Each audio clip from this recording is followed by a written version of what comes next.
Good morning everyone. Basa tayo natin kay JB Bible. Today is 27 December 2021, pang day 56 natin. Numbers chapter 5 and 60. Basa. Numbers chapter 5. And the Lord spake unto Moses, saying, Command the children of Israel that they put out of the camp every leper, and every one that hath an issue, and whosoever is defiled by the dead. Both male and female shall ye put out without the camp, shall ye put them, that they defile not their camps in the midst whereof I dwell. And the children of Israel did so, and put them out without the camp, as the Lord spake unto Moses, so did the children of Israel. And the Lord spake unto Moses, saying, Speak unto the children of Israel, when a man or woman shall commit any sin, that men commit to do a trespass against the Lord, and that person be guilty. Then they shall confess their sin which they have done, and he shall recompense his trespass with the principal thereof, and add unto in the fifth part thereof, and give it unto him against whom he hath trespassed. Verse 8. But if the man have no kinsman to recompense the trespass unto, let the trespass be recompensed unto the Lord, even to the priest, beside the ram of the atonement, whereby an atonement shall be made for him. Verse 9. And every offering and the holy things of the children of Israel which they bring unto the priest shall be his. Verse 10. And every man's hallowed thing shall be his. Whatsoever any man giveth the priest, it shall be his. And the Lord spake unto Moses, saying, Speak unto the children of Israel, and say unto them, If any man's wife go aside and commit a trespass against him, and a man lie with her carnally, and be hid from the eyes of her husband, and be kept close, and she be defiled, and there be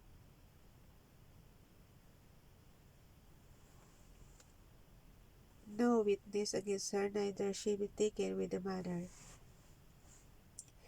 Verse 14. And the spirit of jealousy come upon him, and he be jealous of his wife, and she be defiled. Or if the spirit of jealousy come upon him, and he be jealous of his wife, and shall be not defiled.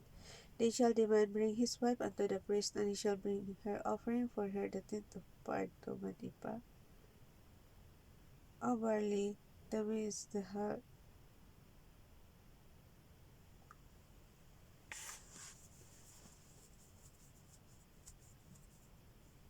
Ulitin natin yung verse 15. Then shall the man bring his wife unto the priest, and he shall bring her offering for her the tenth part of an ephah of barley meal. He shall pour no oil upon it, nor put frankincense thereon, for it is an offering of jealousy, an offering of memorial, bringing iniquity to remembrance. And the priest shall bring her near, and set her before the Lord. And the priest shall take holy water in an earthen vessel, and of the dust that is in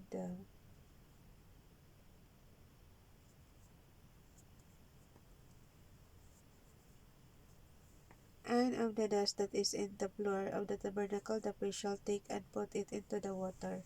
And the priest shall set the woman before the Lord, and uncover the woman's head, and put the offering of memorial in her hands, which is the jealousy offering. And the priest shall have in his hand the bitter water that causeth the curse. And the priest shall charge her by an oath, and say unto the woman, If no man have, and say, if no man have lain with thee, and if thou hast not gone aside to uncleanness with another instead of thy husband, be thou free from this bitter water that causeth the curse. But if thou hast gone aside to another instead of thy husband, and if thou be defiled, and some man have lain with thee beside thine husband, then the priest shall charge the woman with an oath of cursing, and the priest shall say unto the woman, The Lord make thee a curse and an oath among thy people, when the Lord doth make thy thigh to rot, and thy belly to swell. Hala. Nakalagay guys, so ilagay ko nga to sa prayer natin.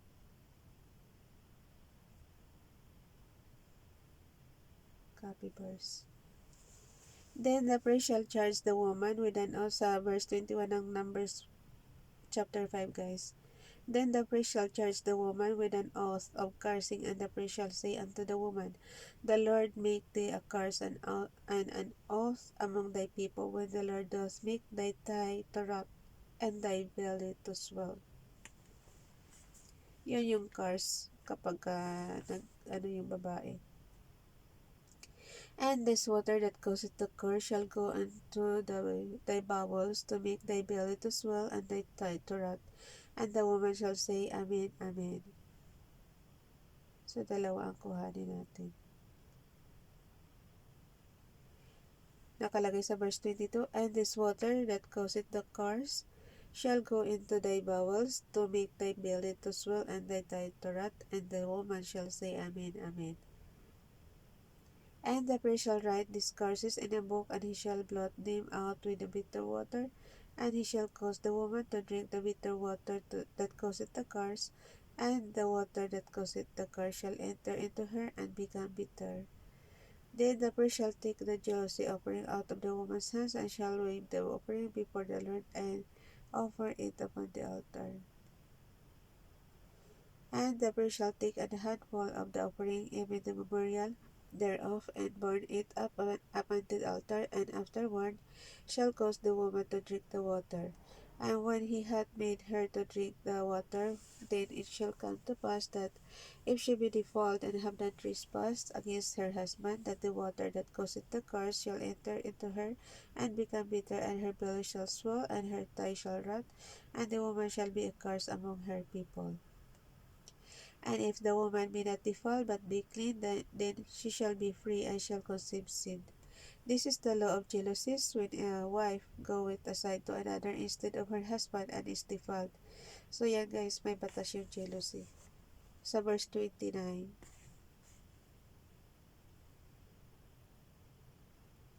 This is the law of jealousies, when a wife goeth aside to another instead of her husband. So, kopya ko rin to.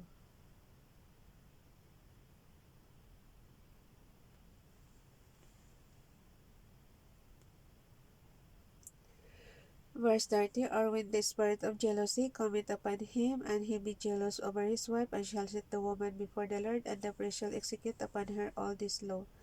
This then shall the man be guiltless from iniquity, and this woman shall bear her iniquity. Last chapter.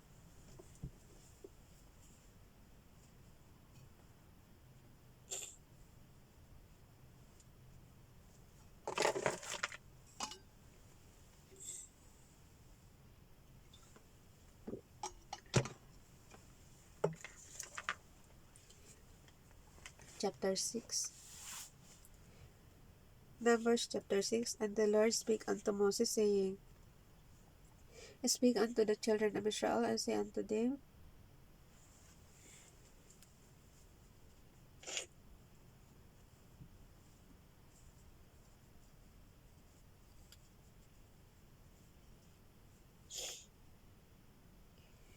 Nagluluha na yung mata ko.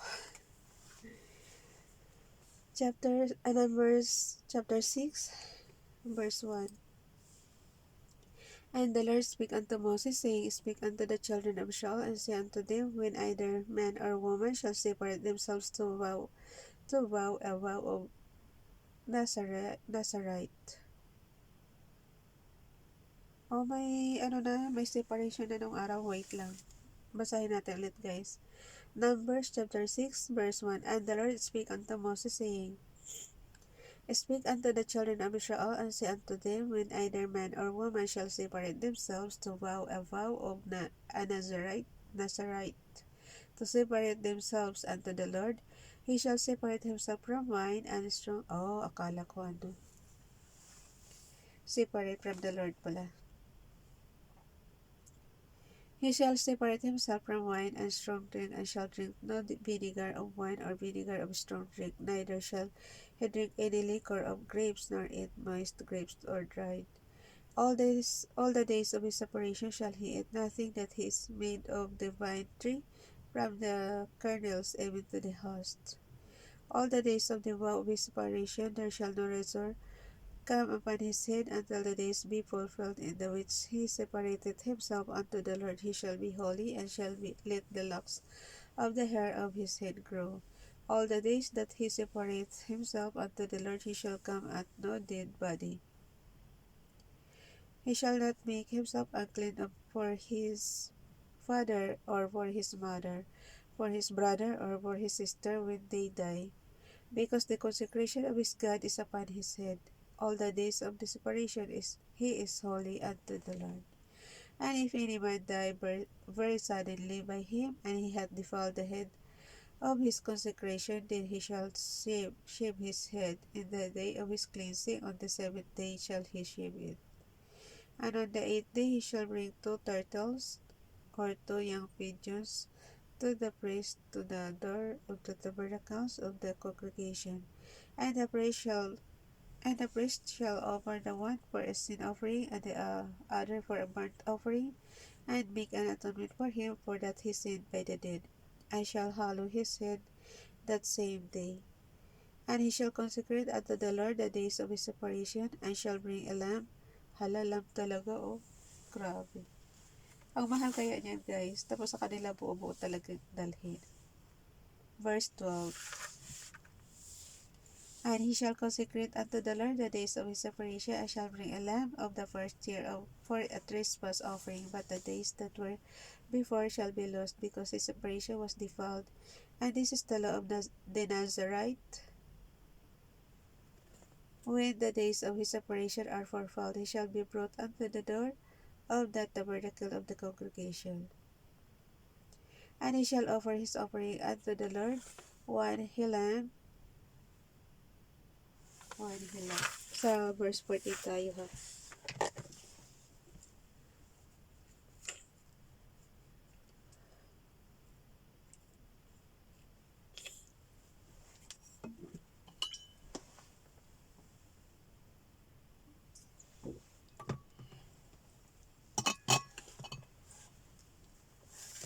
Sandali.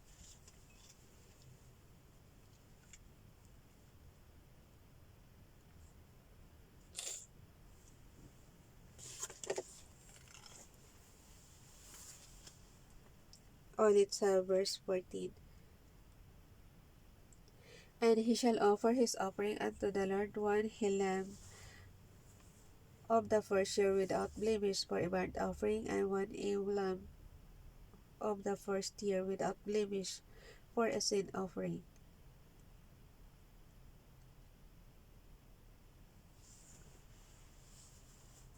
Yung isa burnt offering, yung isa sin offering.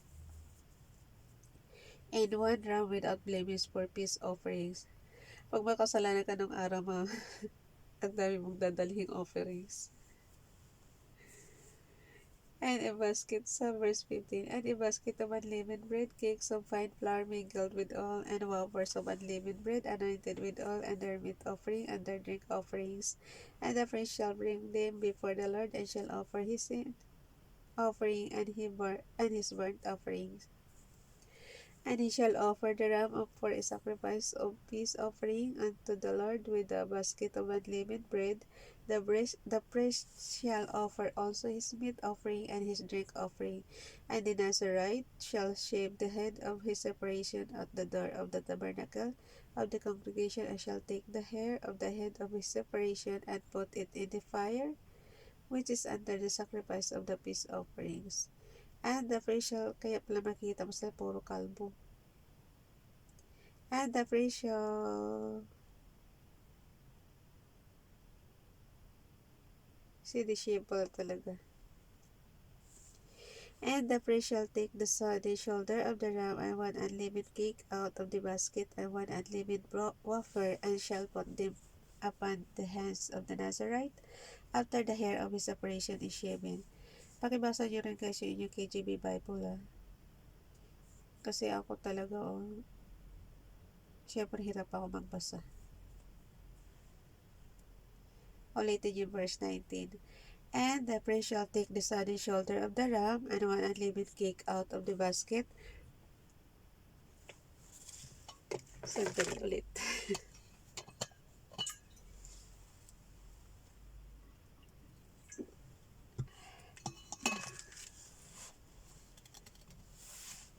Ang bilis kasi mag-dry.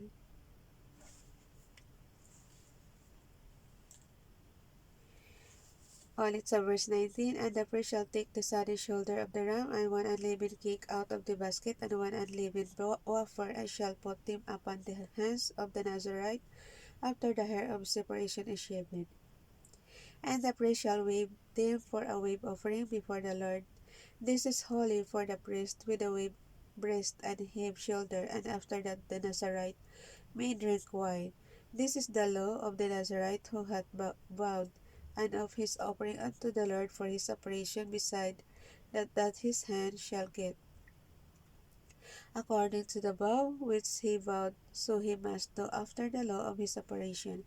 And the Lord spake unto Moses, saying, Speak unto Aaron and unto his sons, saying, On this wise ye shall bless the children of Israel, saying unto them, The Lord bless thee and keep thee. The Lord make his face shine upon thee and be gracious unto thee.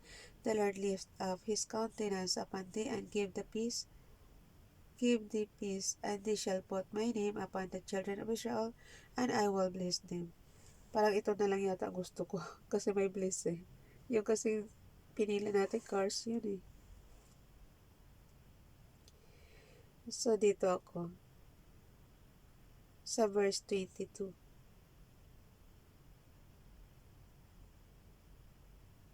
23 hanggang 27. Maiksi lang naman. Okay. Ito sama natin sa prayer mamaya guys at nakalagay.